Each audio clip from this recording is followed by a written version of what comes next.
Hello everyone, welcome to you all. So last class में हमने dynamics of rigid bodies start किया था। ठीक है, आज उसी को कंटिन्यू करेंगे। तो देखिए, सबसे पहले बात आती है what are rigid bodies. Rigid bodies क्या होती है? ठीक है, तो रिजिड बॉडीज मैं बता चुका हूँ। ठीक है, अगर रिजिड बॉडीज में क्या होता है, बेसिकली अगर आप सपोज ये कोई रिजिड बॉडी है, ठीक है, और ये कैसा भी मोशन कर रही है, right, not pure rotational, not pure translational, may be general. ठीक है, जनरल मोशन मान लो कर रही है। ठीक है, तो अब देखिए, अगर मैं ये 2 पॉइंट लूं, ठीक है, अगर मैं ये 2 पॉइंट लूं, तो देखिए point A and point B. Point A point B क्या रिप्रेजेंट करते हैं? ये एक सॉलिड बॉडी है, मतलब पूरे throughout its area mass distribution कहाँ है? पूरे इसके एरिया पे। ठीक है, तो अगर ये सॉलिड बॉडी, ये रिजिड बॉडी है और ये मोशन कर रही है, तो देखिए सपोज इस मूवमेंट पे जो ये पार्टिकल है, इसकी वेलोसिटी va कुछ ऐसे है, और ये पार्टिकल इसकी वेलोसिटी vb कुछ ऐसे है। ठीक है,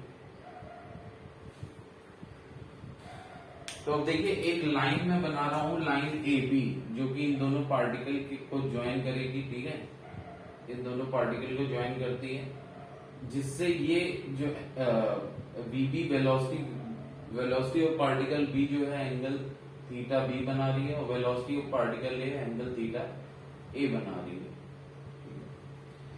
तो मैंने बताया था रिजिड बॉडी वो बॉडी होती है जिनमें मोशन के दौरान इनके किसी भी दो पार्टिकल्स के बीच की डिस्टेंस जो है वो कैसी रहेगी?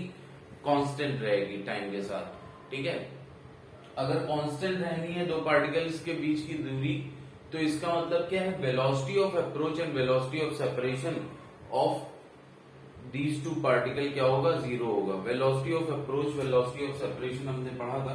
ठीक है, तो velocity of approach, velocity of separation अगर 0 होगा, तो मतलब इसका क्या हो गया कि जो वीबी का कंपोनेंट इस लाइन के अलोंग आएगा और जो VA का कंपोनेंट इस लाइन के अलोंग आएगा, ये दोनों क्या होंगे? इक्वल होंगे।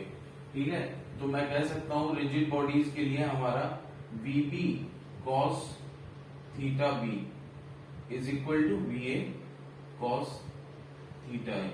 ठीक है, जब ये दूरी कांस्टेंट रहनी है टाइम के साथ, तो इसका मतलब क्या है? ये जो वेलोसिटी ऑफ अप्रोच या वेलोसिटी ऑफ सेपरेशन, ये क्या हो जाएगा?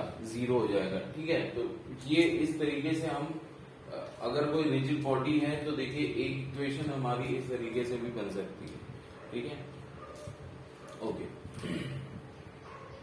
अब देखिए टाइप्स ऑफ मोशन कैसा होता है रिजिड बॉडीज का, हम देख चुके हैं ऑलरेडी, मैं बता चुका हूं। टाइप्स ऑफ मोशन को मैं डिवाइड कर सकता हूं किसमें? ट्रांसलेशनल मोशन,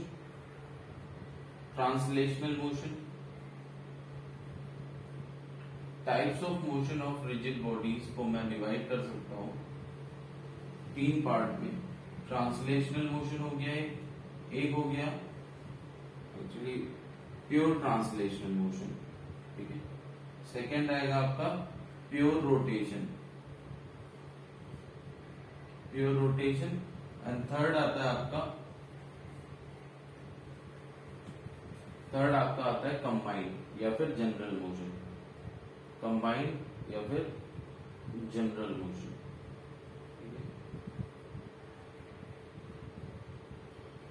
देखिए प्योर रोटेशन हमको बेसिकली रोटेशनल मोशन हमको देखना है, ट्रांसलेशनल हम ऑलरेडी देख चुके हैं। तो चलिए अब स्टार्ट करते हैं रोटेशनल मोशन।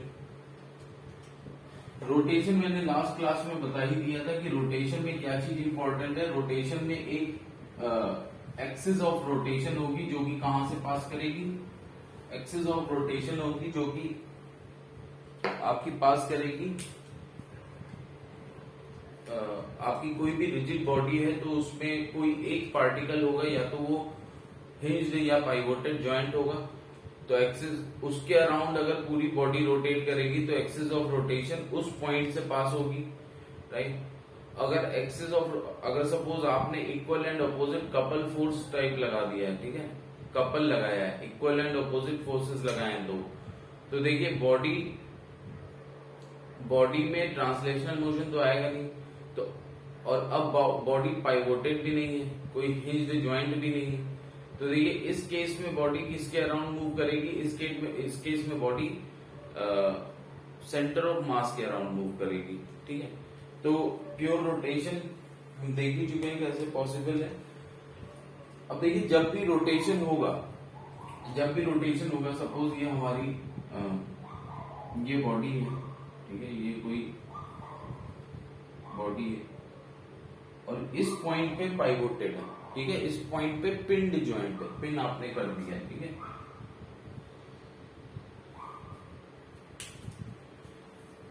अब देखिए जब ये बॉडी, अगर मैं मान लूं कि ये मेरा ये एक्स एक्सिस है और ये वाई एक्सिस है, ठीक है, अगर मैं मान लूं ये एक्स एक्सिस है और ये वाई एक्सिस है, तो देखिए थोड़ा सा रोटेशन में एक चीज समझनी होगी, जो हमारा रोटेशन हमारा क्या होता है, आई मीन रोटेशन में जो क्वांटिटीज इन्वॉल्व होंगी वो क्या होगा, 3 डायमेंशनल होंगी, ठीक है, 3 डायमेंशनल होंगी।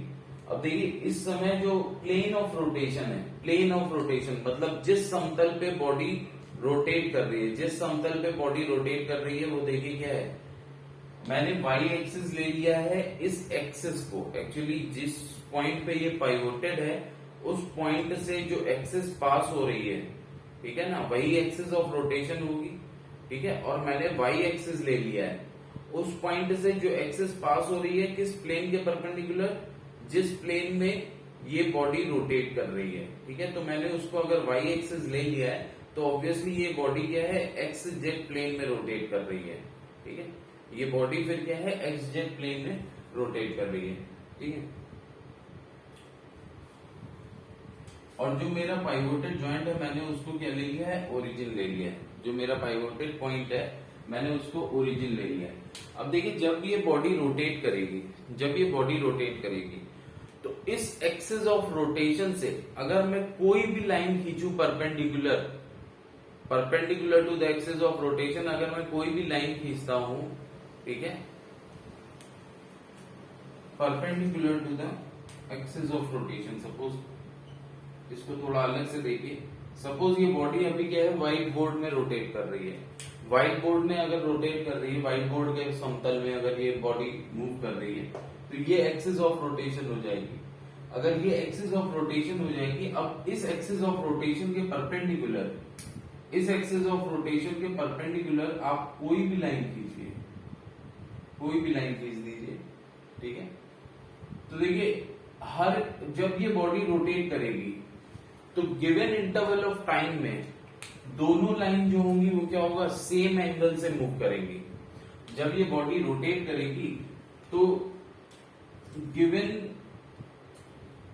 मान लीजिए मैं time t is equal to T1 to T2 देख रहा हूं, तो T1 टू T2 अगर सपोज ये वाली लाइन AB पहुंचती है लाइन AB डैश पे और लाइन AC पहुंचती है आपकी लाइन AC डैश पे, ठीक है, तो देखिए ये एंगल और ये एंगल दोनों क्या होगा, सेम होगा। अगर मैं दोनों के लिए क्या ले रहा हूं, ये टाइम T1 से T2 यहां लगा और यहाँ पे टाइम T1 से T2, ये वाली लाइन इधर पहुंच गई, AC लाइन AC डैश में पहुंच गई T1 से T2 के बीच में, और AB लाइन AB डैश पर पहुंच गई T1 से T2 के बीच में। तो क्योंकि ये रिजिड बॉडी है तो देखिए जो ये लाइंस होंगी, मतलब लाइंस पे क्या, एक्चुअली आप ये इस तरीके से समझ सकते हैं कि इन लाइन पे कुछ नंबर ऑफ पार्टिकल्स होंगे, सारे पार्टिकल्स सेम एंगल से ही मूव करेंगे, ठीक है, दोनों लाइन सेम एंगल से मूव कर रही है। बताने का मतलब क्या है कि जितने भी पार्टिकल्स हैं इस बॉडी पे वो सेम एंगल से मूव करेंगे। क्यों? क्योंकि रिलेटिव डिस्प्लेसमेंट तो जीरो, मतलब बॉडी ऐसी फ्लेक्सिबल तो है नहीं कि आपस में जो है रोटेशन के साथ साथ जो है पार्टिकल्स के बीच की डिस्टेंस चेंज हो जाएगी, नहीं, वो सेम रहेगी। तो इसका मतलब है कि सारे ही पार्टिकल सेम एंगल से मूव करेंगे। तो अगर मैं किसी एक पार्टिकल की एनालिसिस कर लूं फॉर माई काइनेमेटिक्स, हम क्या करने जा रहे हैं, हम रोटेशनल काइनेमेटिक्स पढ़ने जा रहे हैं। तो अगर मैं किसी एक पार्टिकल के मोशन को एनालाइज कर लूं, ठीक है, तो देखिए वो पूरी बॉडी का मोशन एक साथ अपने आप बता देगा अगर मैं किसी एक पार्टिकल, क्योंकि सारे पार्टिकल्स गिवन टाइम इंटरवल में सेम एंगल से मूव करना है, ठीक है। तो तो देखिए हम स्टार्ट कर रहे हैं rotational kinematics. Rotational kinematics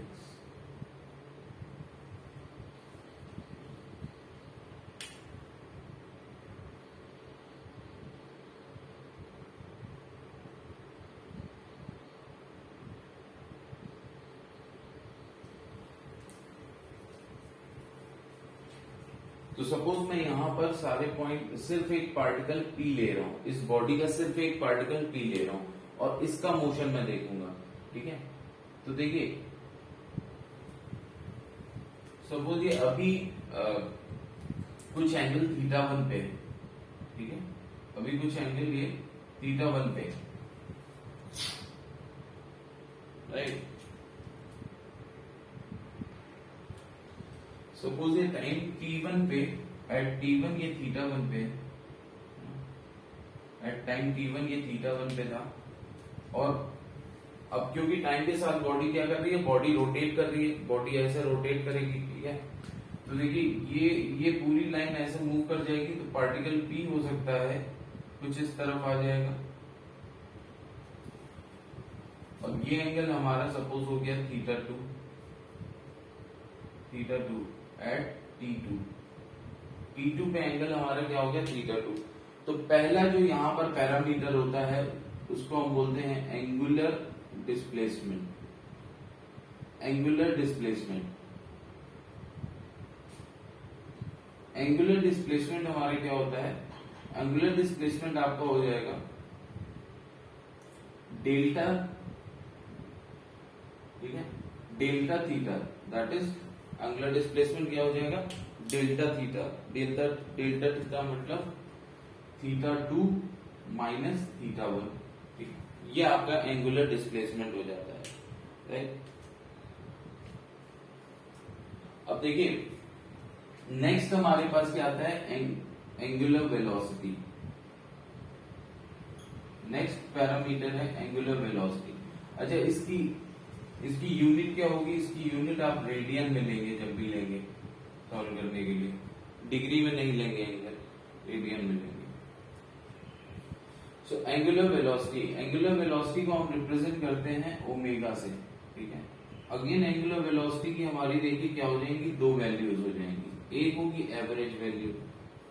average value क्या बताएगी, बेसिकली एवरेज एंगुलर वेलोसिटी जो होगी वो आपका बिटवीन फाइनाइट टाइम इंटरवल देखेगा चेंज इन डिस्प्लेसमेंट। ठीक है, तो omega average, finite time interval मतलब जो टाइम इंटरवल है वो आपका एक मतलब कुछ एक सर्टेन अमाउंट है, जब बहुत ही स्मॉल टाइम इंटरवल होता है तो क्या होता है वो इंस्टेंटेनियस। तो यहाँ पर ओमेगा एवरेज क्या है, कुछ फाइनाइट टाइम इंटरवल है। ठीक है, तो देखिए ये क्या हो जाएगा आपका delta theta by delta T, θ2 minus θ1 upon T2 minus T1। ठीक है, और इंस्टेंटेनियस वेलोसिटी क्या हो जाएगी, इसकी इंस्टेंटेनियस वैल्यू, तो ऑब्वियसली हम लोग लिमिट पुट करेंगे डेल्टा टी टेंड टू 0। ठीक है, delta theta upon delta T, ये आपका हो जाता है D theta upon D T. ये D theta upon D T यही हो जाएगा आपका क्या, ओमेगा। आप इस तरीके से भी समझ सकते हैं। सपोज अगर मैं यहाँ पर बहुत स्मॉल टाइम इंटरवल के लिए इसका डिस्प्लेसमेंट देखूं, ठीक है, तो बहुत स्मॉल टाइम इंटरवल के लिए जो डिस्प्लेसमेंट होगा ये बाई डी थीटा मूव कर जाएगा। ठीक है, तो वो आपका क्या हो जाएगा, D theta by d T, ये आपका इंस्टेंटेनियस एंगुलर वेलोसिटी आ जाएगी।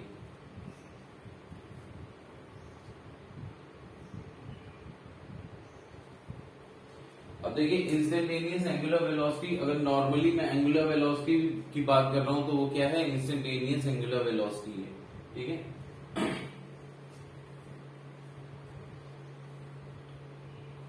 अब नेक्स्ट आपका क्या आता है, angular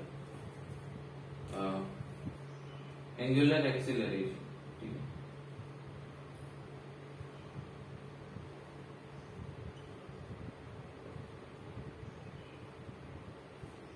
angular acceleration,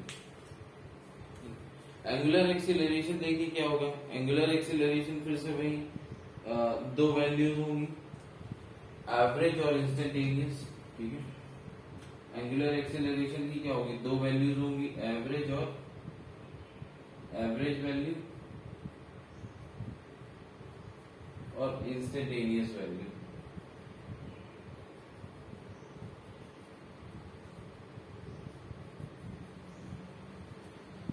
average value और इंस्टेंटेनियस वैल्यू। ठीक है, एवरेज वैल्यू देखिए क्या होगी, इसको अल्फा से डिनोट करते हैं, किससे डिनोट करते हैं, अल्फा से। तो अल्फा एवरेज हमारा क्या हो जाएगा, change in that is delta omega upon delta T. तो सपोज अगर ये वेलोसिटी, सपोज ये जो रोटेशन है, मतलब ये एंगुलर एक्सीलरेशन आपको क्या दिखा रहा है, ये जो ओमेगा है ये भी चेंज होता जा रहा है, मतलब ये इंक्रीज करता जा रहा है। ठीक है, तो एवरेज वैल्यू आपकी हो जाती है delta omega by delta T, और इंस्टेंटेनियस वैल्यू क्या हो जाएगी आपकी, D omega by d T. आप लिमिट्स पुट कर देंगे और फिर स्मॉल टाइम इंटरवल के लिए अगर ये चेंज देखेंगे तो D omega by d T हो जाएगा। ठीक है, अब देखिए ऑब्वियसली जैसे हमने देखा था किसमें, ट्रांसलेशनल काइनेमेटिक्स में, कि ये जो डिफरेंशियल इक्वेशंस है, ये डिफरेंशियल इक्वेशंस आपकी हमेशा वैलिड होंगी, राइट। ये डिफरेंशियल इक्वेशंस आपकी हमेशा वैलिड होंगी, लेकिन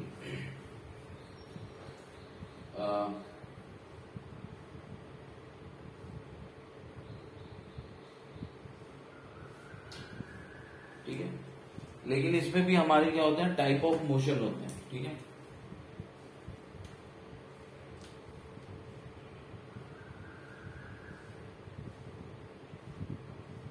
और अकॉर्डिंगली हमारी इक्वेशंस निकलती हैं। अच्छा, यहां पर जो हमने ये बात की है angular displacement, so angular displacement हो गया, एंगुलर वेलोसिटी हो गया और एंगुलर एक्सीलरेशन हो गया। All these things are vector quantities, ये सारी की सारी क्या है, वेक्टर क्वांटिटीज हैं। ठीक है,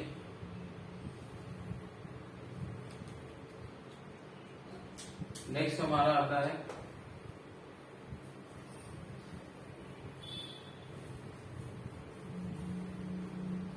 type of motion. Type of motion means कि वेदर कैसा, ये टाइप ऑफ रोटेशनल मोशन। ठीक है, so type of rotational motion,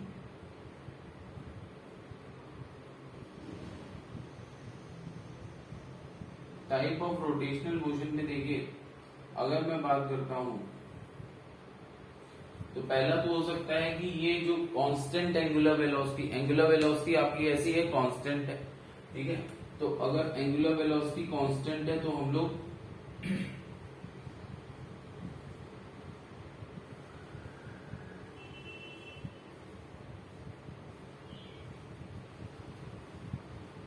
इस टाइप के मोशन को कौन सी इक्वेशन गवर्न करेगी, इस टाइप के मोशन को आपकी गवर्न करेगी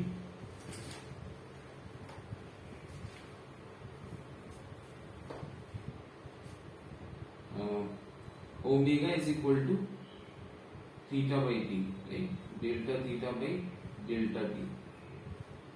ठीक है, जब आपकी क्या है, जब आपका एक्सीलरेशन कांस्टेंट है।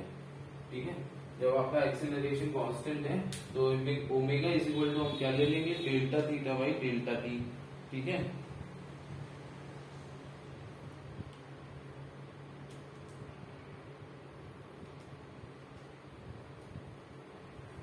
नेक्स्ट हमारा क्या आता है, नेक्स्ट हमारा आएगा कांस्टेंट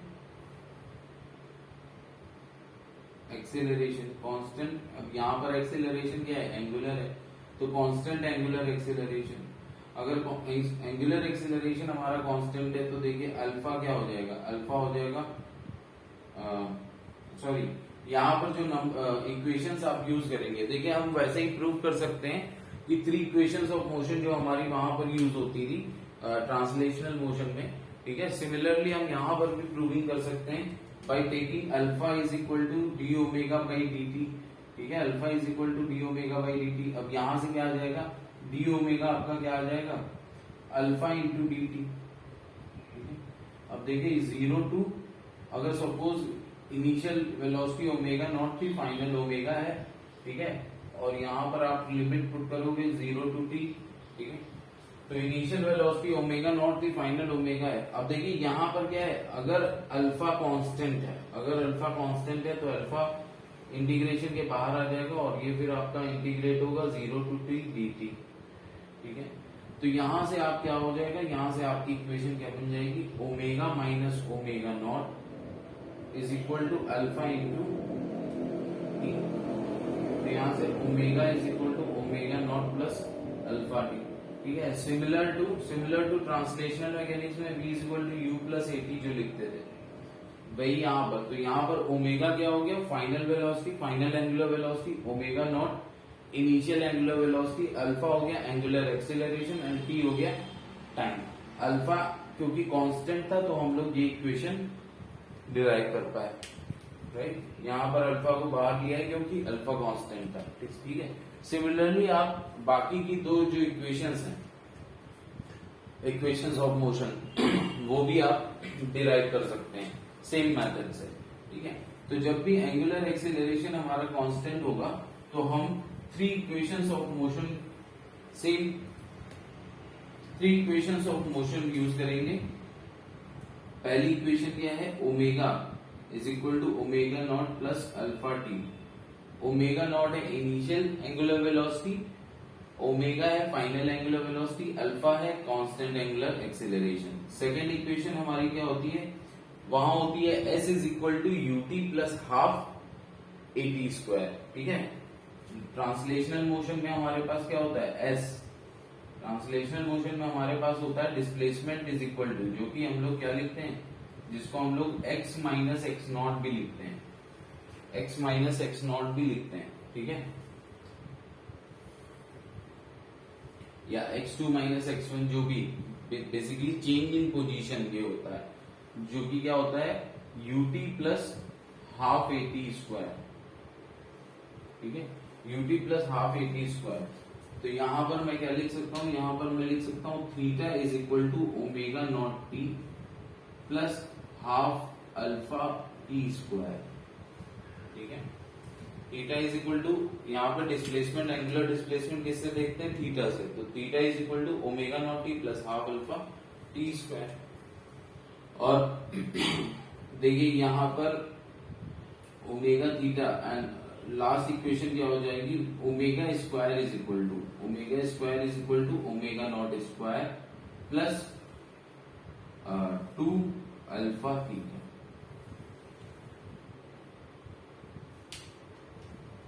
ठीक है।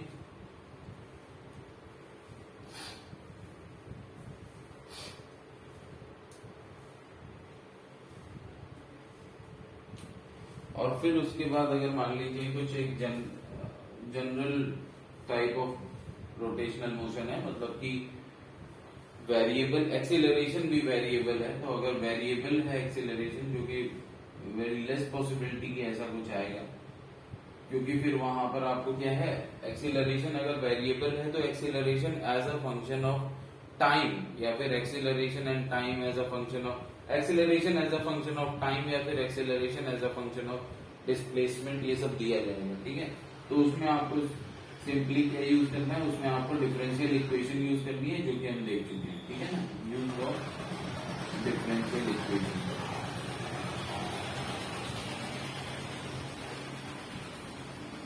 Differential equation basically omega is equal to d theta by d t, ठीक है, alpha is equal to d omega by d T, ये आप यूज करेंगे रोटेशनल काइनेमेटिक्स के लिए।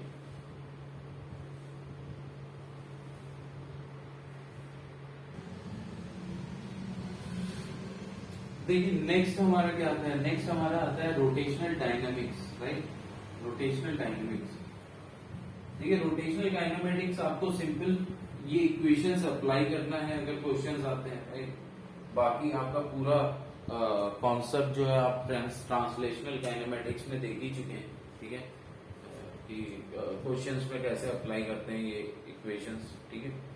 तो अब देखिए नेक्स्ट आता है हमारा रोटेशनल डायनामिक्स, ठीक है।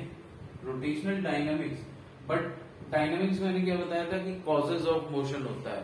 जब हम कॉजेज ऑफ मोशन की स्टडी करते हैं तो हम उस पार्ट को पोर्शन को क्या बोलते हैं, डायनामिक्स, ठीक है।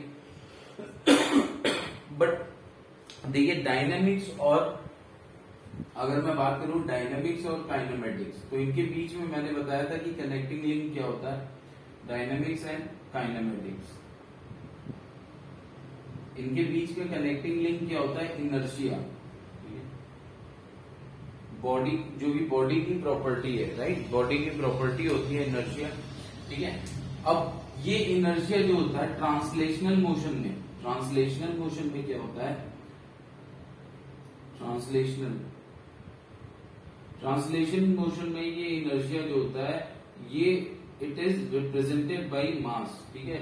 ये basically mass of the body जो होता है वो होता है, वो हमारा इनर्शिया का काम करता है जब हम ट्रांसलेशनल मोशन की बात करते हैं। लेकिन जब हम रोटेशनल मोशन की बात करते हैं, जब हम रोटेशनल मोशन की बात करते हैं तो ये जब हम रोटेशनल मोशन की बात करते हैं तो एक्चुअली हमारा जो इनर्शिया होता है यहां पर वो रिप्रेजेंट किया जाता है बाय मूवमेंट ऑफ इनर्शिया, ठीक है। अब ये मूवमेंट ऑफ इनर्शिया क्या होता है, बेसिकली आप बोल सकते इसको हम लोग रिप्रेजेंट करते हैं कैपिटल आई से, ठीक है। तो ये हमारा यहाँ पर इनर्शिया अगेंस्ट, इनर्शिया क्या होता है, inertia is the property of the body by virtue due to which the body resist any change in its motion. मतलब ये बॉडी की वो प्रॉपर्टी है जो कि बॉडी रेजिस्ट करती है, बॉडी जिसके थ्रू बॉडी क्या करती है, रेजिस्ट करती है अपने मोशन के किसी भी अपने मोशन में किसी भी तरीके के चेंज को बॉडी रेजिस्ट करती है, ठीक है। उसको हम लोग इनर्शिया बोलते हैं। अब देखिए जब मैं रोटेशन की बात करता हूं तो रोटेशन में इनर्शिया सिर्फ मास पे डिपेंड नहीं होता है। सी अगर मैं ये सपोज ये हमारी एक बॉब है, ठीक है। तो अब इस बॉब को देखिए मैं सेम अमाउंट ऑफ फोर्स लगाऊंगा, लेकिन अभी देखिए ये क्या है, एक तरह से ये किसके अराउंड रोटेट कर सकती है, ये इस पॉइंट के अराउंड रोटेट कर सकती है जिसको मैंने अभी होल्ड किया है, ठीक है। इस पॉइंट के अराउंड रोटेट कर सकती है जिसको मैंने अभी होल्ड किया है, ठीक है। अब मैं approximately same amount of force लगाऊंगा दोनों टाइम, ठीक है। देखिए, ठीक है। अभी जब ये सपोज ये मास है और ये इसकी डिस्टेंस है कहां से, from the axis of rotation. देखिए ये इस तरीके से रोटेट किया, ठीक है।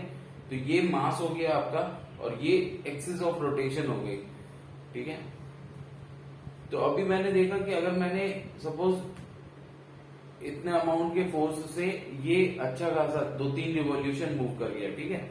अब अगर देखिए लेकिन क्या था कि ये लेस डिस्टेंस पे था from the axis of rotation, ठीक है। अब देखिए मैंने इसकी एक्सिस ऑफ रोटेशन से इसकी डिस्टेंस को मैंने इंक्रीज कर दिया है। एक्सिस ऑफ रोटेशन, अब देखिए ये ऐसे मूव करेगा तो एक्सिस ऑफ रोटेशन ये होगी, तो एक्सिस ऑफ रोटेशन से मैंने इसकी डिस्टेंस को इंक्रीज कर दिया है। अब देखिए मैं सेम अमाउंट ऑफ फोर्स लगाऊंगा, ठीक है, हाफ भी नहीं गया, ठीक है, सेम अमाउंट ऑफ फोर्स पे अब ये देखिए ये हाफ भी नहीं जा रहा है। तो मतलब अब देखिए resistance of this body increase हो गया, जबकि मास सेम रहा, लेकिन क्या इंक्रीज हो गई, distance from the axis of rotation, जो कि हम आर से अगर रिप्रेजेंट करते हैं, ठीक है। तो बेसिकली इतना ये समझ में आता है यहां से कि I depends upon M and R, ठीक है। आई डिपेंड्स अपॉन एम क्या हो गया, मास ऑफ रोटेशन, आर को मैं बोलूंगा रेडियस ऑफ रोटेशन। एम हो गया हमारा मास ऑफ रोटेशन, आर मेरा एक तरह से क्या हो गया, उस मास की रेडियस ऑफ रोटेशन, ठीक है।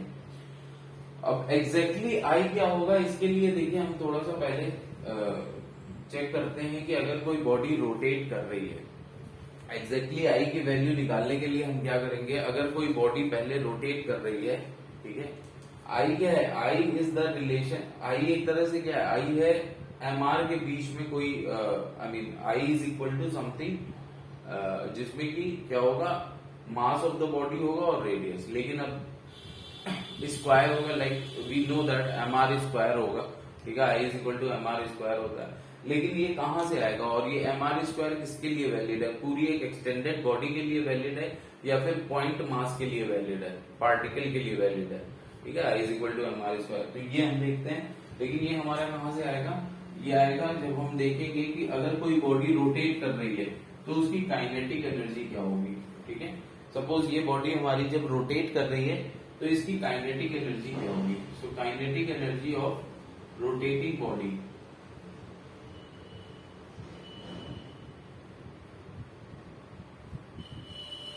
Kinetic energy of rotating body,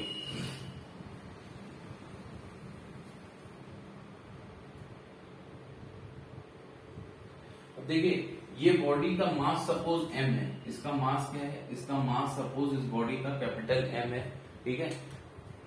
लेकिन अगर ये बॉडी का मास m है, ठीक है, तो हमारे पास इक्वेशन होती है, वैसे काइनेटिक एनर्जी हमारी क्या होती है, ½ mv², ठीक है। तो यहाँ पर ½ mv², लेकिन ये वेलोसिटी हम किसकी लेंगे, देखिए हर एक पार्टिकल की वेलोसिटी, पॉइंट P की वेलोसिटी, अगर ये rp डिस्टेंस पे है, ठीक है, अगर ये r डिस्टेंस पे है और ये ओमेगा, सपोज एंगुलर वेलोसिटी इसकी कांस्टेंट है, ठीक है, सपोज कर रहे हैं कि एंगुलर वेलोसिटी अभी हमारी क्या है, कांस्टेंट है, तो देखिए यहाँ पर इसकी पॉइंट P की वेलोसिटी r ओमेगा हो जाएगी, पॉइंट P की वेलोसिटी v जो होगी वो r ओमेगा हो जाएगी, ठीक है। इससे जो कम डिस्टेंस पे होंगे उनकी वेलोसिटी क्या हो जाएगी, लेस देन r ओमेगा हो जाएगी, इससे ज्यादा डिस्टेंस पे उनकी velocity greater than r omega हो जाएगी, राइट।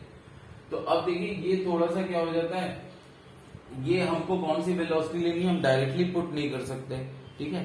तो अब हम क्या करेंगे, हाँ ये इक्वेशन मैं किसी एक पॉइंट के लिए, इतना मुझे समझ में आ रहा है कि किसी एक पार्टिकल के लिए मैं ये इक्वेशन अप्लाई कर सकता हूं इस बॉडी पे, किसी एक पार्टिकल के लिए। तो चलिए वो मैं अपने पार्टिकल P को ही ले रहा हूं, पार्टिकल P को मैं ले रहा हूं। पार्टिकल P है क्या, पार्टिकल P है इस एक्सटेंडेड बॉडी का ही पार्ट है, इस रिजिड बॉडी का ही पार्ट है जो कि रोटेट कर रही है।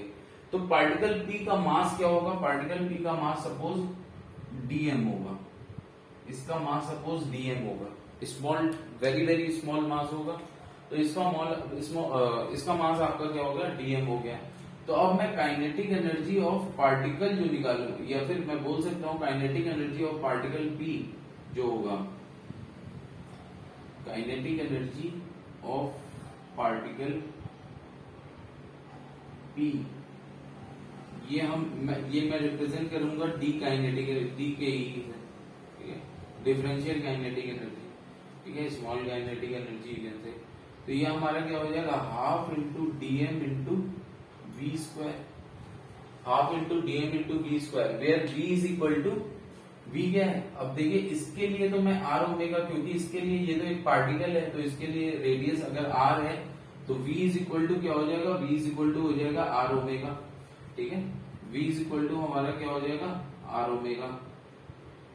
तो देखिए क्या हो जाएगा, काइनेटिक एनर्जी, जो डिफरेंशियल काइनेटिक एनर्जी आएगी, kinetic energy of this small particle.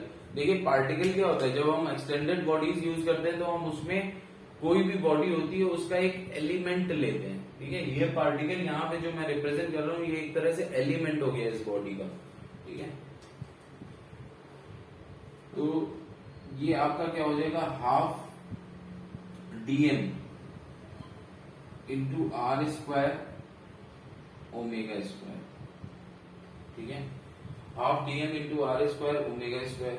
अब देखिए total kinetic energy of the body क्या होगी, total kinetic energy of the body, ठीक है, kinetic energy of the body क्या हो जाएगी, इन सबका सम, ठीक है, इन सबका, ऐसे सारे एलिमेंट्स का क्या है, ऐसे सारे एलिमेंट्स को मैं जोड़ दूं, तो इंटीग्रेशन मैं यहां पर यूज करूंगा, ठीक है। तो इंटीग्रेशन के, तो total kinetic energy of the body क्या हो जाएगा, of the rotating body is integration of differential kinetic energy, ठीक है। अब ये जब आप इंटीग्रेट करेंगे तो देखिए क्या आएगा, ½ dm,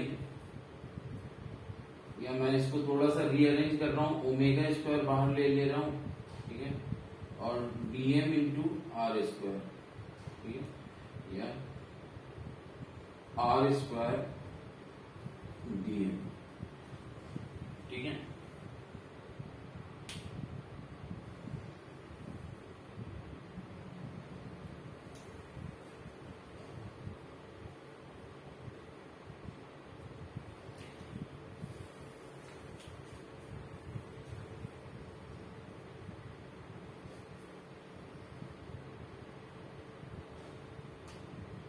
देखिए यहां पर क्या है, यहां पर ओमेगा आपका सेम है फॉर ऑल द पार्टिकल्स, ठीक है ना। ये ओमेगा आपका क्या है, ओमेगा आपका सेम है हर एक पार्टिकल के लिए। किसी एक इंस्टेंट की मैं बात कर रहा हूं, हो सकता है कि ये हो सकता है कि ये जो बॉडी है ये अगर आपकी एक्सीलरेटेड बॉडी है, जैसे सपोज आपका ट्रांसलेशनल मोशन में क्या है, बॉडी अगर एक्सीलरेटेड है तो किसी एक इंस्टेंट पे काइनेटिक एनर्जी बॉडी की क्या होती है, half m into v square, ठीक है।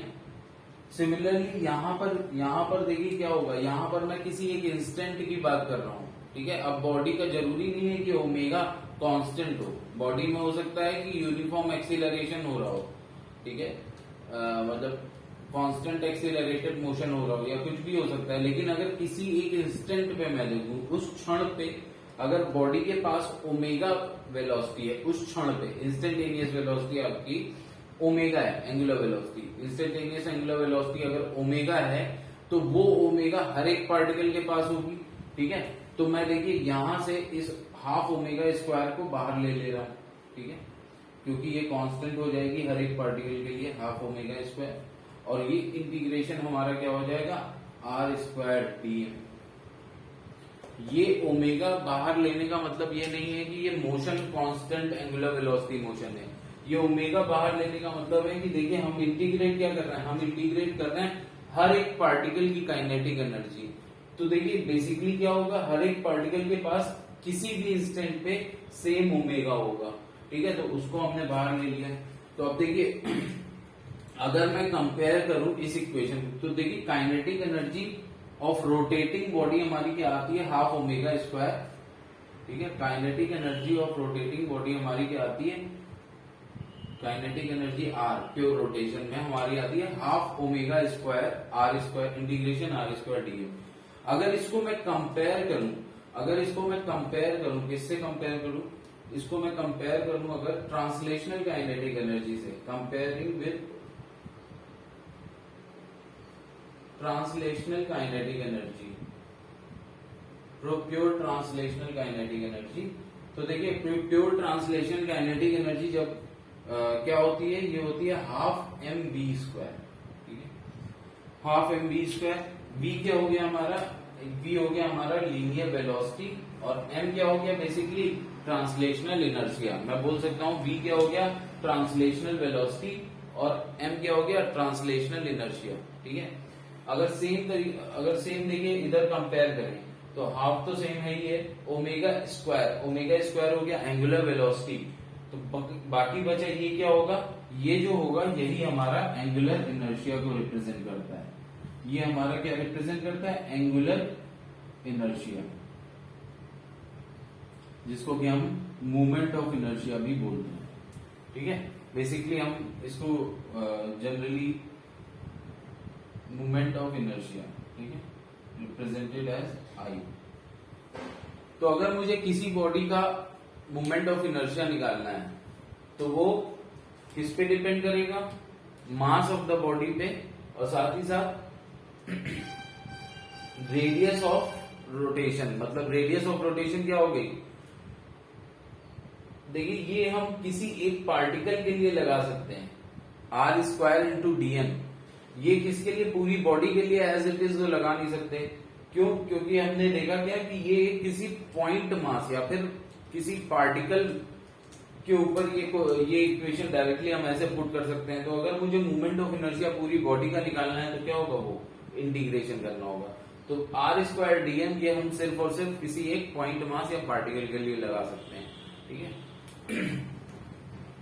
जहां पे आर क्या है, आर है इस पॉइंट मास या पार्टिकल की दूरी from the axis of rotation, ठीक है। तो अब हम कुछ एक पर्टिकुलर बॉडीज का मूवमेंट ऑफ इनर्शिया कैलकुलेट करेंगे, राइट।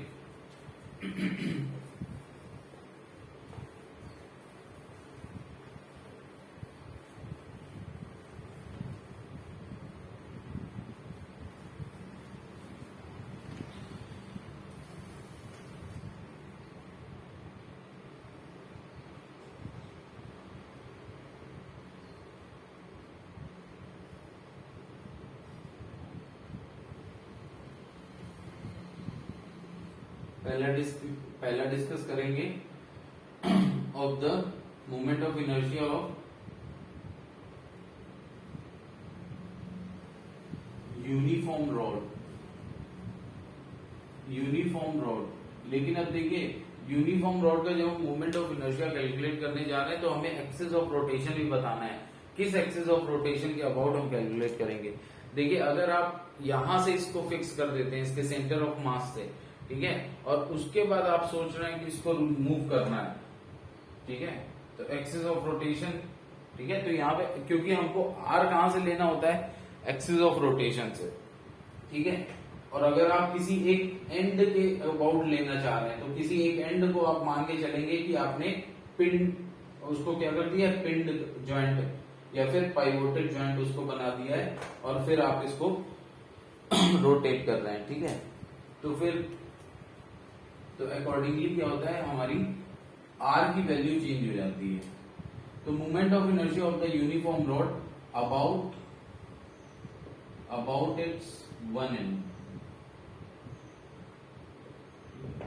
पहले इसके किसी एक एंड पे ले रहे हैं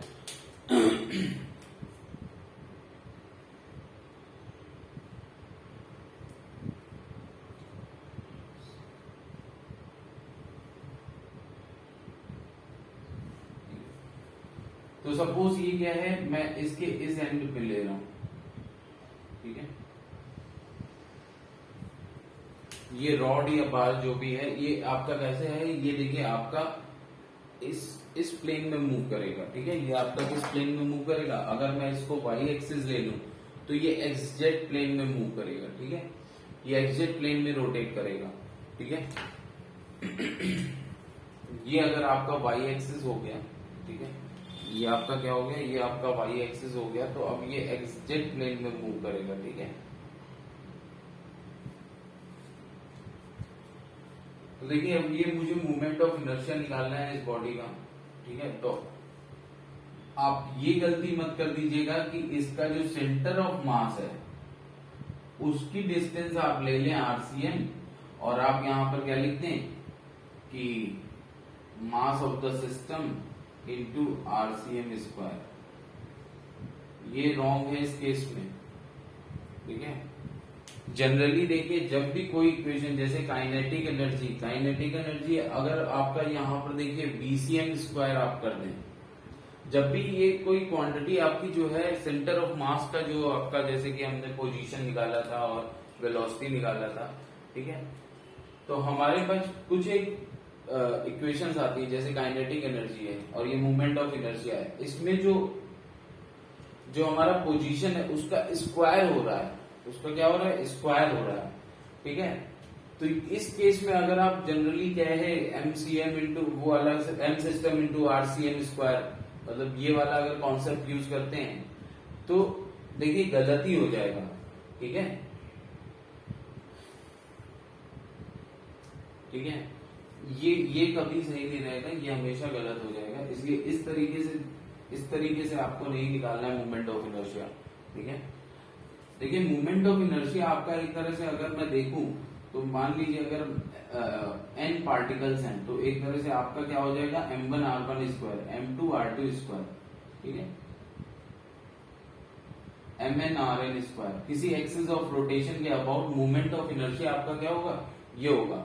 लेकिन अगर आप सोचते हैं कि अगर आपने I is equal to suppose उस सिस्टम का जिस सिस्टम में n पार्टिकल्स हैं, उस सिस्टम का जिस सिस्टम में n पार्टिकल्स हैं उसका मूवमेंट ऑफ इनर्शिया किसी एक एक्सिस के अबाउट क्या होगा, m1 r1 square plus m2 ये होगा, right.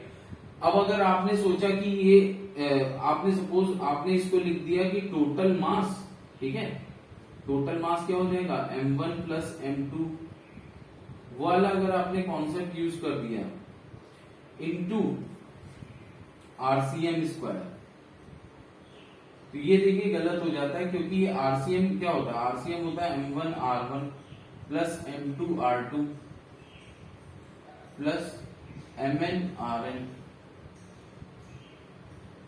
Upon m1 plus m2 plus mn square, ठीक है। तो देखिए ये सेम एक्सप्रेशन नहीं है, ये सेम एक्सप्रेशन नहीं है। क्यों नहीं है? क्योंकि यहाँ पे जो रेडियस ऑफ रोटेशन है इसका स्क्वायर हो रहा है, इसका स्क्वायर हो रहा है, ठीक है। तो आपको कभी भी सेम एक्सप्रेशन नहीं मिलेगा, ठीक है।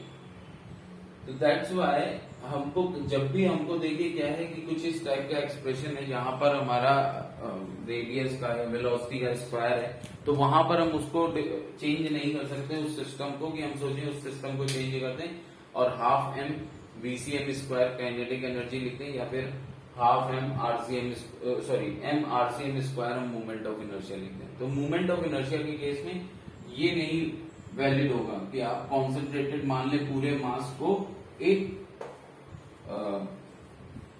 पॉइंट मास के बराबर और उसको कॉन्सेंट्रेटेड मान ले सेंटर ऑफ मास पे और ये काम करते हैं, मतलब उसको सेंटर ऑफ मास पे रखते हैं उसके, और उसके वो जितना मूवमेंट ऑफ इनर्शिया देगा उतना ही मूवमेंट ऑफ इनर्शिया बॉडी का होगा। ऐसा हम यहाँ पर नहीं कर सकते, ठीक है। वो पॉइंट दूसरा पॉइंट होता है, ठीक है, जो कि हम रेडियस ऑफ जायरेशन जब देखेंगे तब बताएंगे, ठीक है। तो सिंपली अगर मुझे यहाँ पर मूवमेंट ऑफ इनर्शिया अभी चाहिए तो मैं मूवमेंट ऑफ इनर्शिया देखिए सबसे पहले क्या करूंगा, मुझको पता है कि मैं किसी एक पॉइंट मास के लिए निकाल सकता हूँ dm इंटू आर स्क्वायर कर दूंगा। तो सिंपली मुझे क्या करना होगा, यहाँ पर मैं क्या करूंगा, यहाँ पर एक एलिमेंट लूंगा, ठीक है। अब एलिमेंट लेने के लिए आपको पता है क्या टेक्निक होती है, राइट। तो हमको देखिए क्या चाहिए, हमको चाहिए है I is equal to D integration of dm into R square, right, या better you write it like R square dm, ठीक है। तो अब देखिए यहां पर भी हमारे पास क्या चाहिए, उस पार्टिकल का dm, ठीक है, डिफरेंशियल मास। तो डिफरेंशियल मास निकालने का तरीका क्या होता है, अगर आपकी बॉडी लीनियर है, मतलब 1D बॉडी है, तो हम लोग यहाँ पर लीनियर मास डेंसिटी यूज करते हैं। 2D बॉडी है तो एरियल मास डेंसिटी या फिर सरफेस मास डेंसिटी यूज करते हैं, और अगर 3D बॉडी है तो वॉल्यूमेट्रिक मास डेंसिटी यूज करते हैं, ठीक है। तो सबसे पहले देखिए, और उसके साथ अब जब मुझे इंटीग्रेट करना है तो मुझे क्या लेना है, एक्सिस ऑफ रोटेशन से उसकी दूरी। तो मुझे ये भी देखना होगा कि जो मैं एलिमेंट लूंगा उसके एक पार्ट की दूरी एक्सिस ऑफ रोटेशन से और दूसरे पार्ट की दूरी एक्सिस ऑफ रोटेशन से, इनमें बहुत ज्यादा डिफरेंस नहीं होना चाहिए, ठीक है। तो सिंपली देखिए मैं यहाँ पर ये r ले रहा हूँ, ठीक है। इसकी लेंथ सपोज टोटल क्या है, l है, इसकी लेंथ l है। तो देखिए अब जो पॉइंट मैं पाइवोटेड मान रहा हूँ, मतलब जहां पर मैं एक्सिस ऑफ रोटेशन पास करा रहा हूँ, उस पॉइंट पे क्या होगा, बेसिकली वो हमारा ओरिजिन हो जाएगा, ठीक है, वो हमारा ओरिजिन हो जाएगा। अब देखिए यहाँ ओरिजिन से r डिस्टेंस पे मैंने dr अमाउंट का एलिमेंट काटा, ठीक है। अब देखिए dr अपने आप में बहुत छोटा होगा, तो एलिमेंट के इस पार्टिकल की दूरी ओरिजिन से या एक्सिस ऑफ रोटेशन से कितना है, r है, और इस पार्ट की दूरी एक्सिस ऑफ रोटेशन से r प्लस dr है, तो बहुत बड़ा डिफरेंस नहीं है, राइट। अच्छा, इस पे अगर मैं लिमिट लगाऊंगा तो देखिए r पे लिमिट लगाना होगा तो 0 to l लगा दूंगा तो सारे पार्टिकल कवर हो जाएंगे। तो ये एलिमेंट मैं ले सकता हूं। इस एलिमेंट का मास क्या हो जाएगा, इस एलिमेंट का मास हो जाएगा dm is equal to lambda into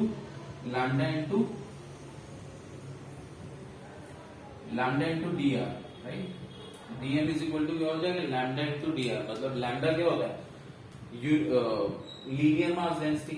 अब लीनियर मास डेंसिटी क्योंकि ये देखिए यूनिफॉर्म रॉड है, यूनिफॉर्म रॉड मैंने बताया था जब भी बॉडी यूनिफॉर्म है तो उसका मास डिस्ट्रीब्यूशन कैसा होता है, मास डिस्ट्रीब्यूशन आपका उसका कांस्टेंट होता है विद रेस्पेक्ट टू स्पेस मतलब कि आप हर एक पार्टिकल का मास सेम होगा, राइट। अगर सेम लेंथ का पार्ट आप यहां से निकालेंगे तो सेम होगा।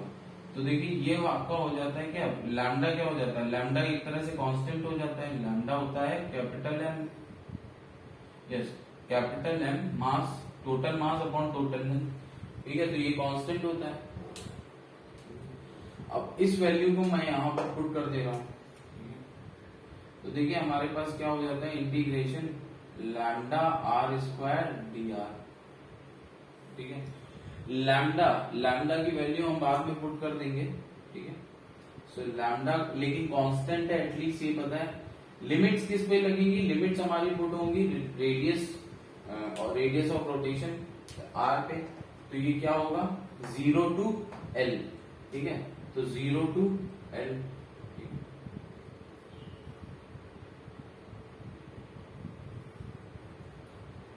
तो ये देखिए आर स्क्वायर डी आर, ये हो जाएगा आपका are cube by 3, 0 to L, ठीक है। लैम्डा की वैल्यू क्या है? m अपॉन L, और ये क्या हो जाएगा? L क्यूब बाई 3, तो ये आपका आ जाता है ml स्क्वायर अपॉन 3, ठीक है। तो देखिए I इज इक्वल टू, अगर ये आपको डायरेक्ट रिजल्ट याद भी रखने होंगे कि I is equal to ml square by 3। ml square by 3 किसके अराउंड आ रहा है? ml स्क्वायर बाई 3 आ रहा है at one of its end पे। ml स्क्वायर बाई 3 किस पे आ रहा है? At one of its and.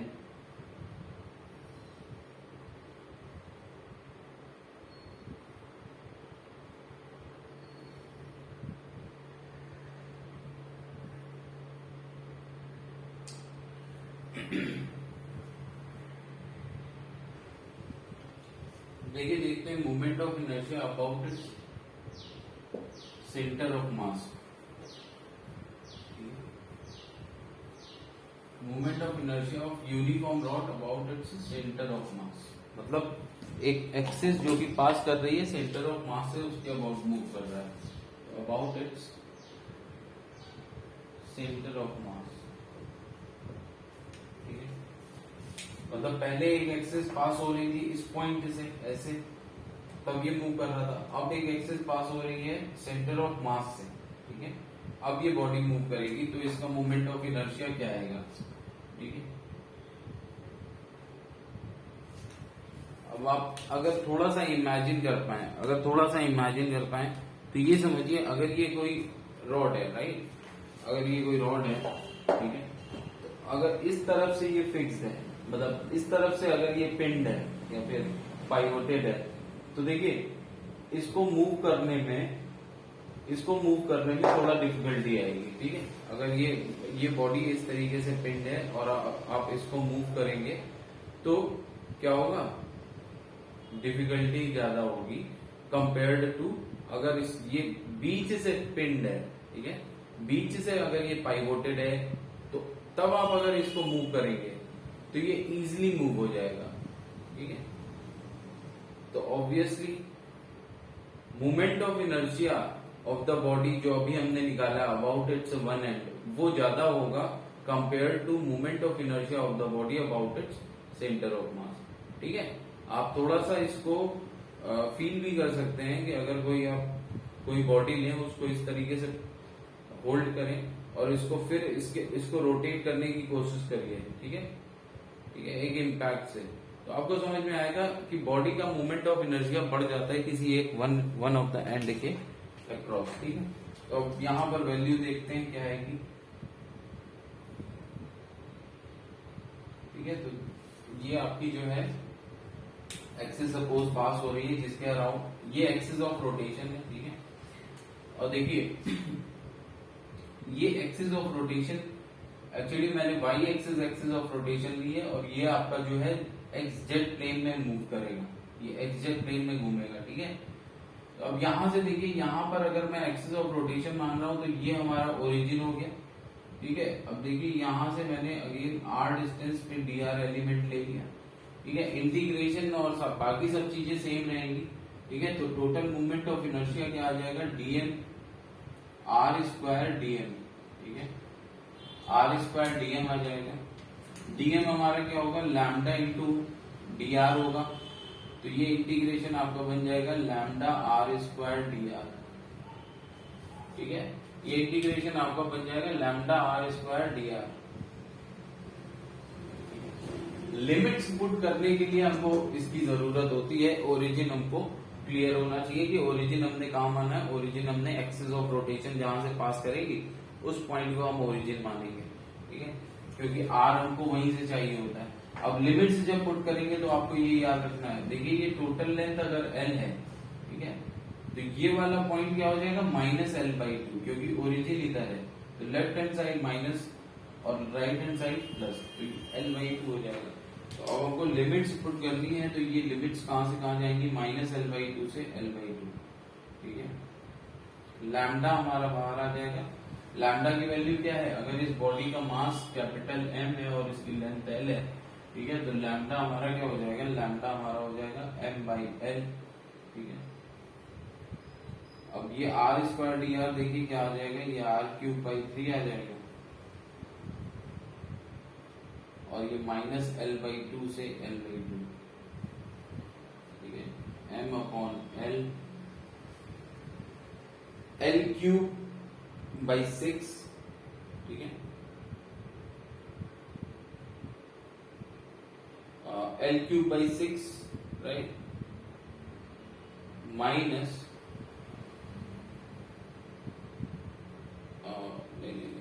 ये l²l³/8 हो जाएगा, राइट, l³/8 हो जाएगा ना, ये l/2 का होल क्यूब करेंगे तो l³/8 हो जाएगा, और 8 3 जा 24, ठीक है, 8 3 24 होता है, ठीक है। तो ये आपका आ जाएगा l³/24 माइनस, यहां पर देखिए -l/2 का होल क्यूब क्या हो जाएगा, -l³/24, ये प्लस हो जाएगा l³/24, एक l कैंसिल हो जाएगा, और ये आपका क्या आ जाएगा, आई आपका आ गया I about centre of mass. तो I about centre of mass को मैं क्या लिखूंगा, ICOM या फिर IC, ये आपका क्या हो जाएगा ml²/12, ठीक है, ml²/12। देखिए ml²/12 ये क्या है, ml²/12 is greater than, sorry, ml²/12 is less than ml²/3, जो कि अभी हमारा पिछले केस में आ रहा था, ठीक है।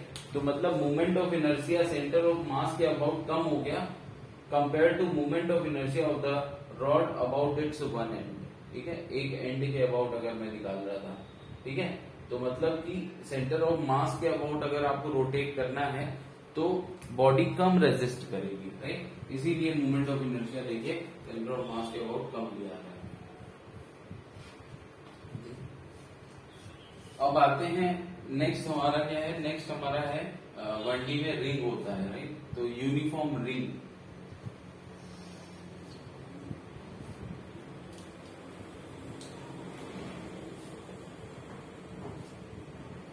देखिए यहां पर रिंग यूनिफॉर्म भी हो सकती है, नॉन यूनिफॉर्म भी हो सकती है, ठीक है।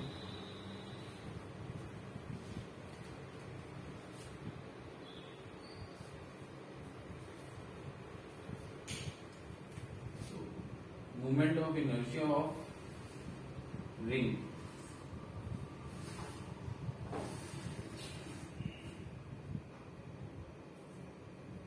About its centre. देखिए movement of inertia of the ring about its centre में लिख रहा हूं, ठीक है। रिंग यूनिफॉर्म नॉन यूनिफॉर्म दोनों हो सकती है। अगर रिंग यूनिफॉर्म है तो यही जो मूवमेंट ऑफ इनर्शिया निकलेगा ये क्या हो जाएगा, एक तरह से movement of inertia about its centre of मास, क्योंकि हम जानते हैं क्या कि ये जो सेंटर है ये सेंटर ऑफ मास भी हो जाएगा अगर रिंग ऐसी है, यूनिफॉर्म है, ठीक है।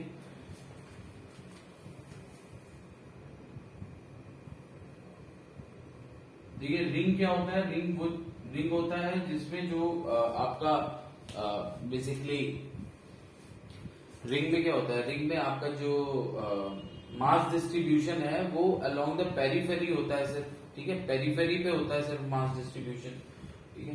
तो अब देखिए अगर मुझे एक एक्सिस किसके अबाउट निकालना है, अबाउट इट्स सेंटर, तो एक एक्सिस सपोज ये एक्सिस ऐसे पास हो रही है तो ये रिंग आपकी इस तरीके से रोटेट हो रही है, ठीक है, रिंग आपकी रोटेट कर रही है। तो अब देखिए मैं किसी भी एक पॉइंट को ले लूं या किसी भी एक एलिमेंट को ले लूं, स्मॉल एलिमेंट को, तो देखिए हर एक एलिमेंट की दूरी से क्या होगी, कांस्टेंट होगी, कैपिटल आर होगी, किसी भी एक पॉइंट को मैं ले लूं तो हर एक पॉइंट की दूरी क्या होगी, कांस्टेंट होगी, कैपिटल आर होगी। ठीक है, तो एटलीस्ट अब इस पॉइंट का सपोज ये टोटल मास आपका क्या है, टोटल मास है कैपिटल एम, और इसका मास क्या है, इसका मास है डीएम। ठीक है, टोटल मास है कैपिटल एम, ये डीएम है। तो देखिए मैं आई क्या लिखूंगा, आई मूवमेंट ऑफ इनर्शिया आपका जो हो जाएगा, movement of inertia of the ring, ये होगा आपका आर स्क्वायर डीएम होता है। यहाँ पे आर जो है वो कैपिटल आर के ही बराबर है, तो कैपिटल आर स्क्वायर डीएम हो जाएगा, मतलब रेडियस ऑफ द रिंग के ही बराबर हो गया। ठीक है, अब देखिए एलिमेंट, ये आर जो है ये किसी भी एलिमेंट के लिए कांस्टेंट होगा।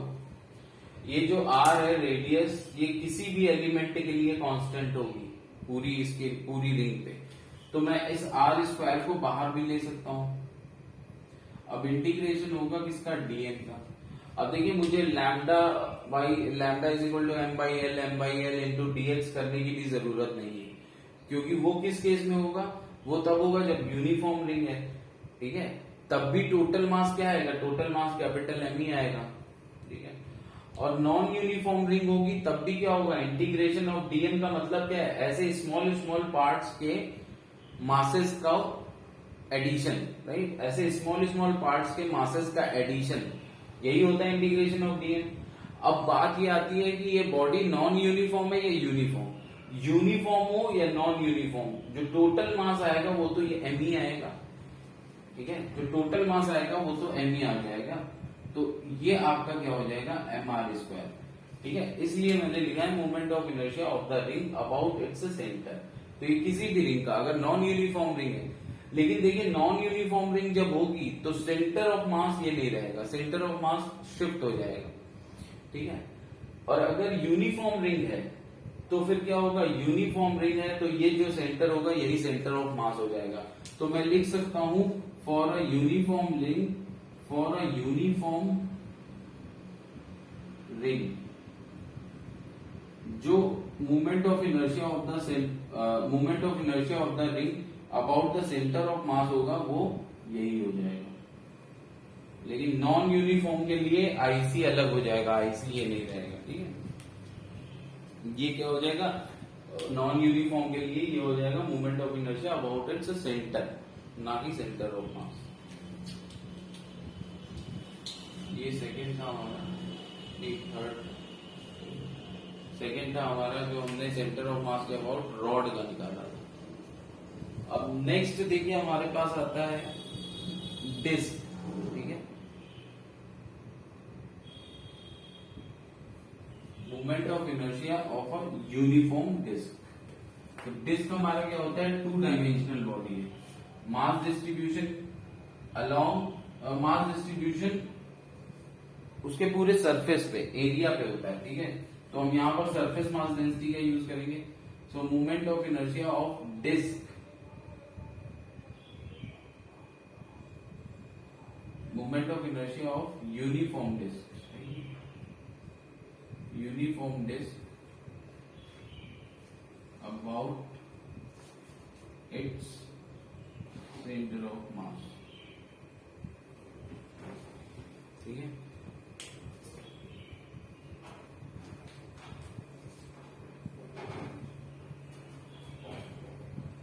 अब देखिए इस बार जो होगा आपका मास डिस्ट्रीब्यूशन ये पूरे इस एरिया पे है, पूरे एरिया पे।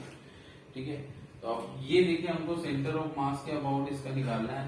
तो इसमें हमको एक ऐसा एलिमेंट लेना है जिसका आर क्या हो, कांस्टेंट हो।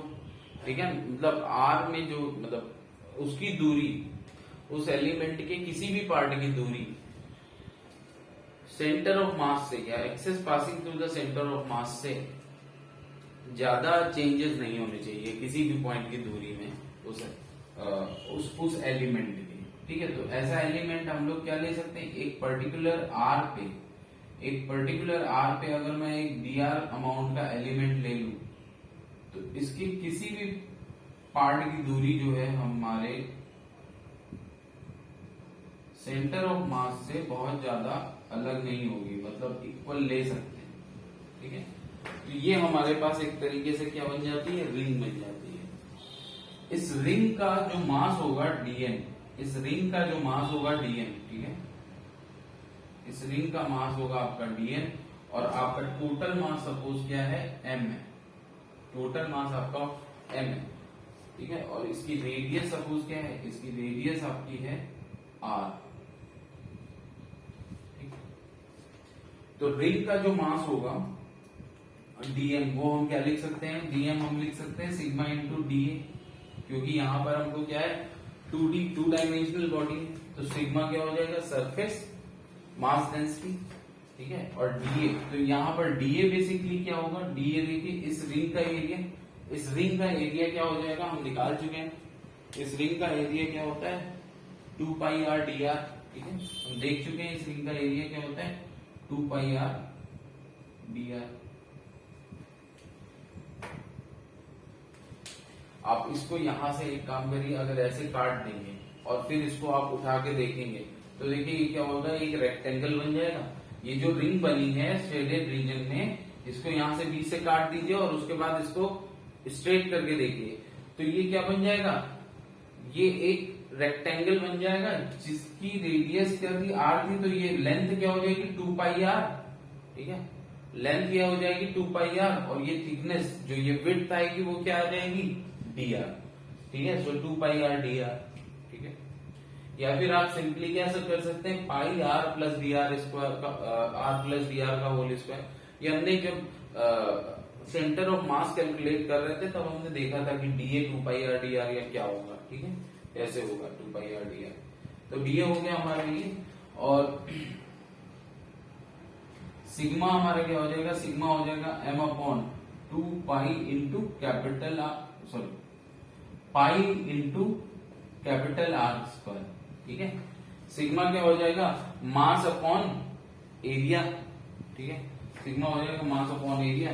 तो यहां से हमारा जो dm आता है वो क्या आता है, यहां से अगर मैं देखूं तो dm हमारा क्या हो जाएगा m by pi are square into 2 pi r dr, pi से पाई कैंसिल हो जाएगा, ये हमारा आएगा 2mr dr।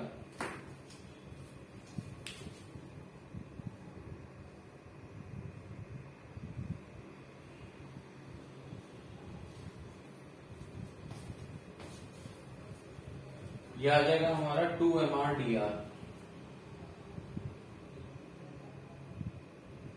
और ये नीचे क्या हो जाएगा r स्क्वायर।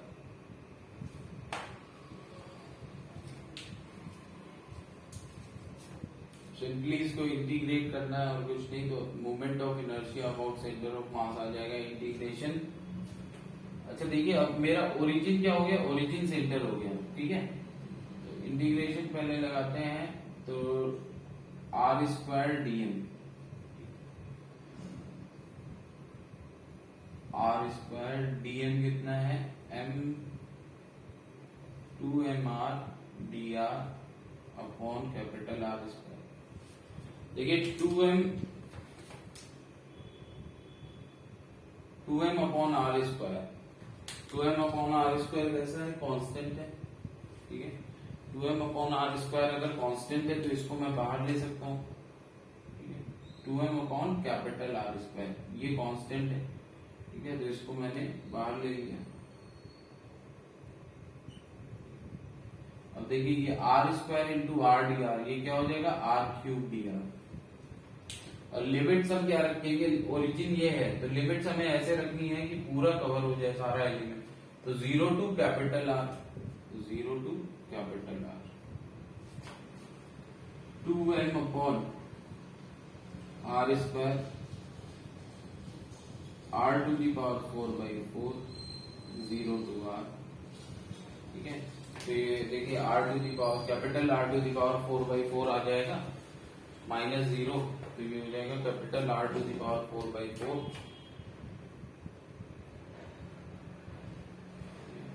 ये क्या बनता है हमारा, ये बनता है mr स्क्वायर बाई 2।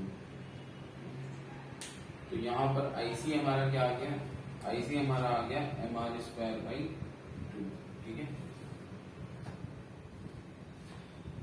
मतलब moment of inertia of a uniform ring about its centre of मास क्या आ गया mr²/2। यहां भी यूनिफॉर्म लिखना जरूरी है क्योंकि देखिए आपने सिग्मा क्या यूज किया m/πr², जो कि सिर्फ और सिर्फ किस केस में हो सकता है जब यूनिफॉर्म है बॉडी, ठीक है। और अगर ये यूनिफॉर्म बॉडी है तो इसका सेंटर ऑफ मास भी हो जाएगा। अब देखिए अगर मैं रिंग से कंपेयर करूं तो रिंग में क्या आ रहा था, अगर एक मैं रिंग लेता हूं सेम मास और सेम रेडियस की, और एक मैं लेता हूं क्या डिस्क सेम मास और सेम रेडियस का, मतलब रिंग एंड डिस्क दोनों में क्या है सेम मास है और सेम रेडियस है।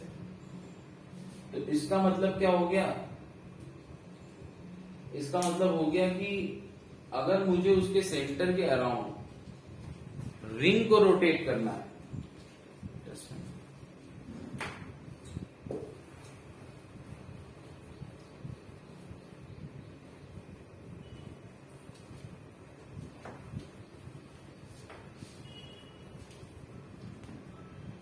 सपोज अगर मैं मास, अब यहां पर अगर मैं क्या कर रहा हूं कि अगर मैं सपोज एक रिंग लेता हूं, रिंग में क्या होता है mass distribution around its periphery. इस रिंग का मास कैपिटल एम है और रेडियस आर है, और अब मैं एक डिस्क लेता हूं, इस डिस्क का भी मास क्या है, इस डिस्क का भी मास कैपिटल एम है और रेडियस क्या है आर है, ठीक है। अब यहां पे दोनों को मैंने क्या करा, बीच में क्या है एक आपकी जो है एक सपोज कील ठोक दी, ठीक है, वही एक पिंड ज्वाइंट हो जाएगा, ठीक है। अब देखिए जब मैं इसको रोटेट करूंगा तो ये देखिए किसके अराउंड रोटेट होगी, इसके अराउंड रोटेट होगी। मतलब अब ये कैसे रोटेट होगा, कैसे इसके अराउंड रोटेट हो सकता है, तो उसके लिए देखिए आपको कुछ जैसे साइकिल में जो साइकिल का जो व्हील होता है तो उसमें क्या होते हैं स्पोक्स होते हैं, तो एटलीस्ट 2 स्पोक तो आपको लगाने होंगे। तो आपने 2 स्पोक लगा दिए सपोज, जिसका मास बिल्कुल नेग्लिजिबल है, ठीक है।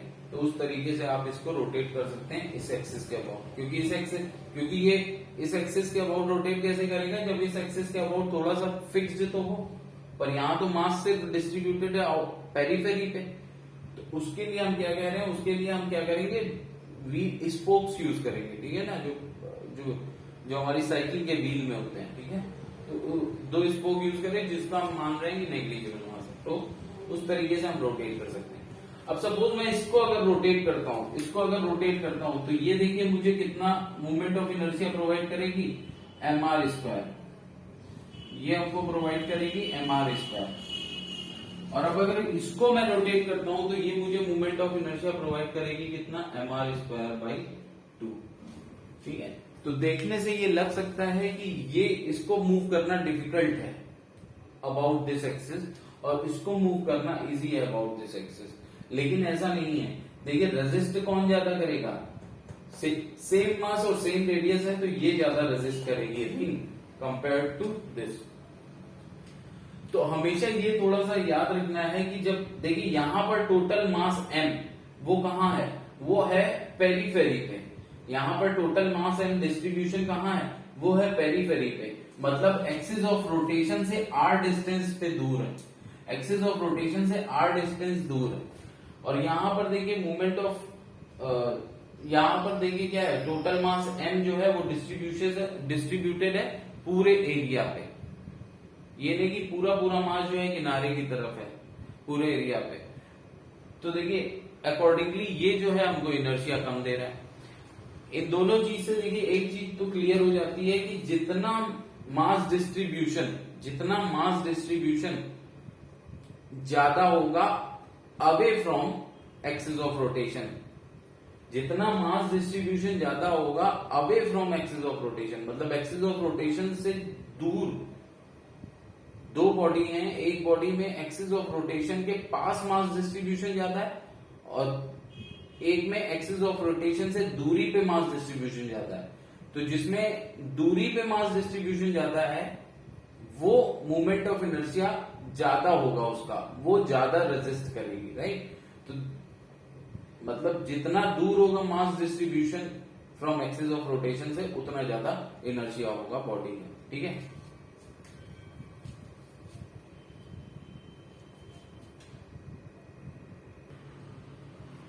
नेक्स्ट देखते हैं movement of inertia of a uniform solid sphere, ठीक है। 3 डायमेंशनल बॉडी आ गई, सॉलिड स्फीयर आया, 3 डायमेंशनल बॉडी। तो movement of inertia of uniform solid sphere, ठीक है, सॉलिड स्फीयर।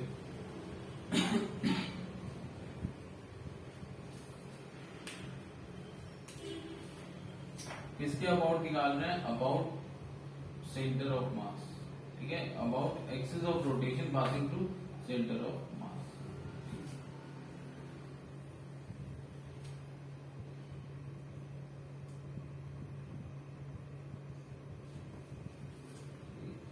ये देखिए सॉलिड स्फीयर है, ठीक है, और ये सपोज इसके सेंटर पे कोई एक आपकी इसके सेंटर से ये एक एक्सिस पास हो रही है, इस एक्सिस के अबाउट मुझे निकालना है, ठीक है। तो अब इसमें जो एलिमेंट लेंगे सबसे पहले वो एलिमेंट कैसा होगा? 2 डायमेंशनल हो जाएगा, ठीक है। जो एलिमेंट लेंगे वो एलिमेंट कैसा होगा? 2 डायमेंशनल हो जाएगा, राइट।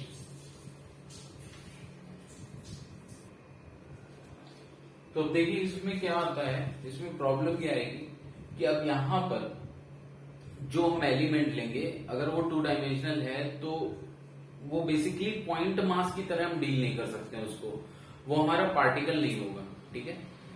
पार्टिकल नहीं होगा मीन टू से कि जैसे अभी तक हम जो एलिमेंट ले रहे थे वो हम एक इतना छोटा एलिमेंट था कि उसको एक पार्टिकल की तरह ट्रीट कर पा रहे थे, लेकिन अब इस केस में हमारा जो एलिमेंट होगा वो एक पार्टिकल ना होगी, वो क्या होगा?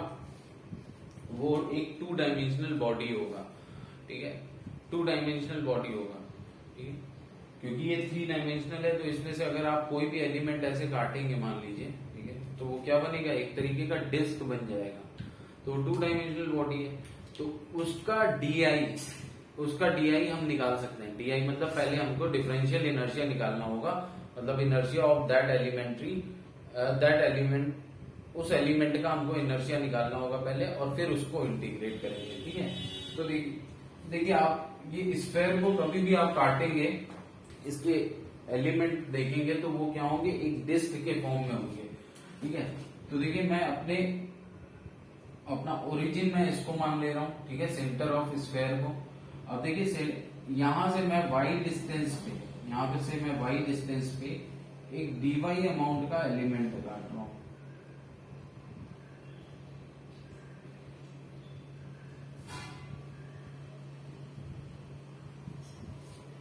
वाई डिस्टेंस में मैंने डीवाई अमाउंट का एक एलिमेंट काट लिया। अब देखिए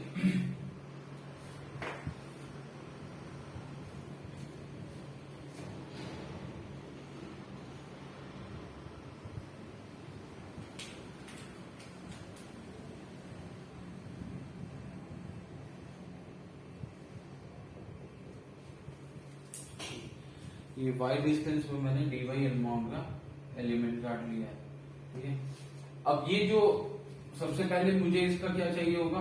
मुझको इसका चाहिए होगा मास। तो mass of the element d n, ये क्या हो जाएगा? ये हो जाएगा रो इंटू डीवी, जहां पर रो क्या है? मास डेंसिटी है किसकी? स्फीयर की, सॉलिड स्फीयर की, और डीवी क्या है? डिफरेंशियल वॉल्यूम, मतलब कि वॉल्यूम ऑफ दिस एलिमेंट। तो देखिए डीवी हमारा होगा क्या? ये एक डिस्क बन जाएगी और सपोज इस डिस्क की रेडियस जो है वो कितनी है? स्मॉल आर, और ये स्फीयर की रेडियस आपको दी गई है कैपिटल आर, ठीक है। स्फीयर पर मास दिया गया एम और रेडियस दी गई आर।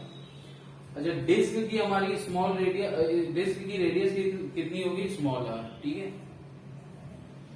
तो देखिए डिस्क का जो हमारा वॉल्यूम होगा, जो डिस्क हमारा काटा है मैंने, उसका जो वॉल्यूम होगा वो क्या होगा? Area of the disc into thickness. जो डिस्क का जो एरिया होगा इनटू थिकनेस, तो डीवी हमारा क्या हो जाएगा? Pi are square into D Y, ठीक है, pi are square into D Y.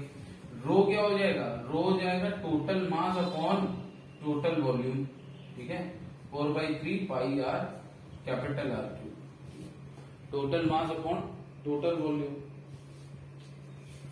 तो यहां से हमारा जो डीएम आएगा, यहां से हमारा जो डीएम वो क्या आ गया,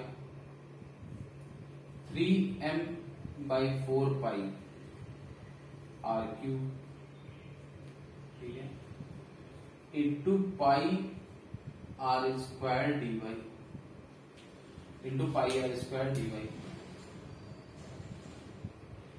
ठीक है। तो ये देखिए ये पाई कैंसिल हो जाएगा, 3m/4 r cube r square d Y,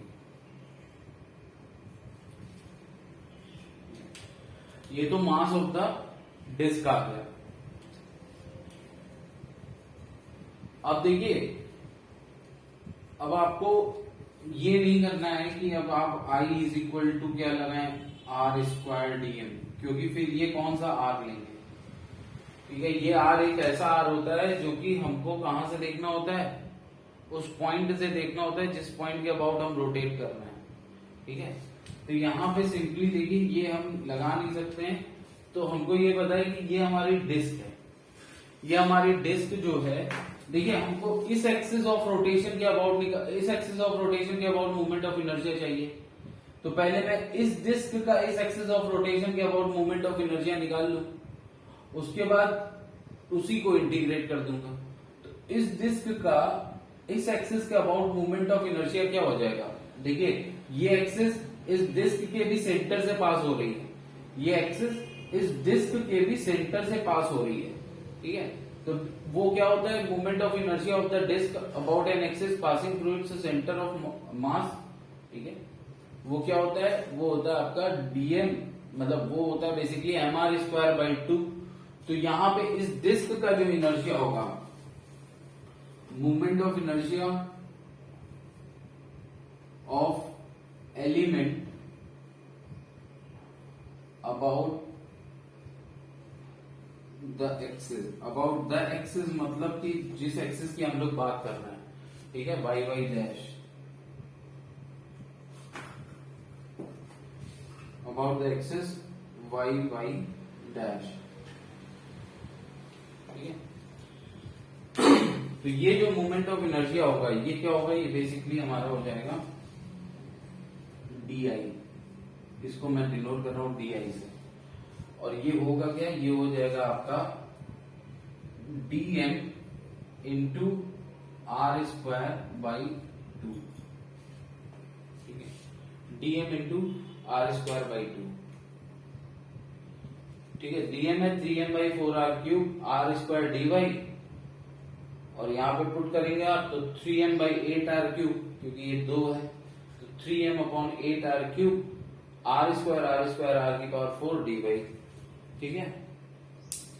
तो ये आपका हो जाएगा 3m/8 r क्यूब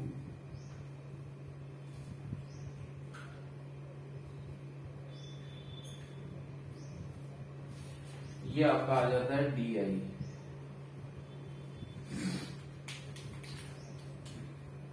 ठीक है।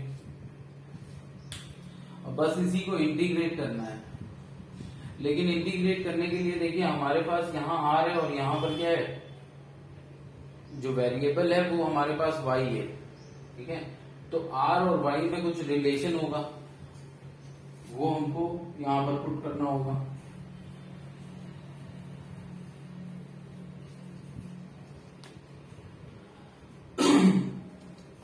यहां से देखिए अगर r और y में रिलेशन देखें तो देखिए ये एक ट्रायंगल बन रहा है, ठीक है, ये एक ट्रायंगल बन रहा है जो कि राइट एंगल ट्रायंगल है, ठीक है, ये राइट एंगल है। तो मैं यहां से लिख सकता हूं कि r² इज इक्वल टू क्या है, कैपिटल R² माइनस y², ठीक है। पाइथागोरस थ्योरम से r² small r² is equal to capital R² minus y², ठीक है। तो r⁴ क्या हो जाएगा, r² माइनस y² का होल स्क्वायर, ठीक है। तो अगर मैं देखूं तो डी आई हमारा क्या हो जाएगा, डी आई हो जाएगा 3m by 8r³ r square minus y square to the whole square, ठीक है, इंटू डी वाई। इसको ब्रैकेट को अगर मैं ओपन कर दूं तो r square minus y square है, तो इसका होल स्क्वायर तो r to the power 4 plus y to the power 4 minus 2 r square y square.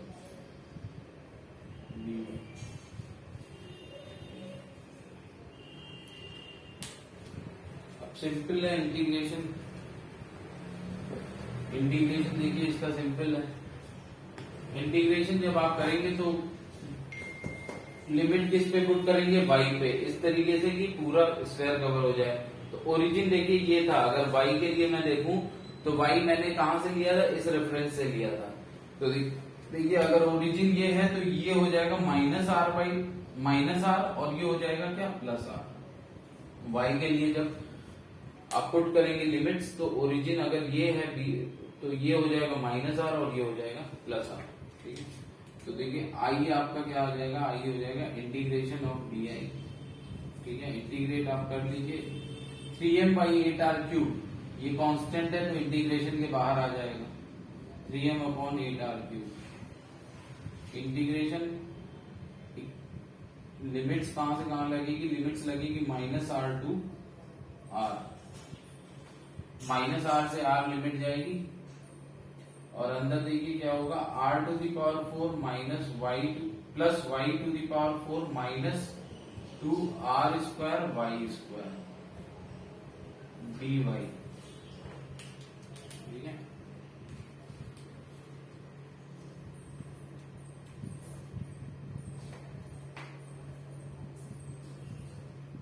Three m upon 8r³, 3m upon 8r³।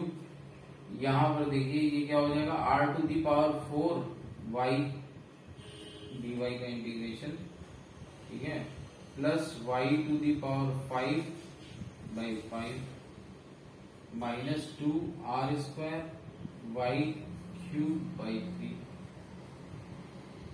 Minus r2 r।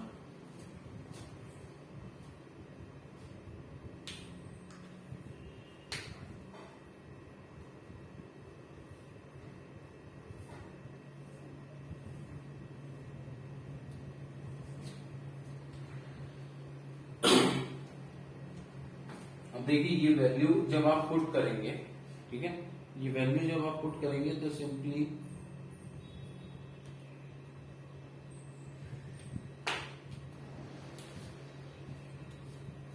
आप values put करेंगे तो आपका simple निकल के आ जाएगा 2/5 mr स्क्वायर, ठीक है। सिर्फ आपको वैल्यूज पुट करनी है, आपका मूवमेंट ऑफ इनर्शिया आ जाएगा, ठीक है। Upper limit minus lower limit आप करेंगे तो आपका मूवमेंट ऑफ इनर्शिया क्या आ जाएगा, 2/5 mr स्क्वायर।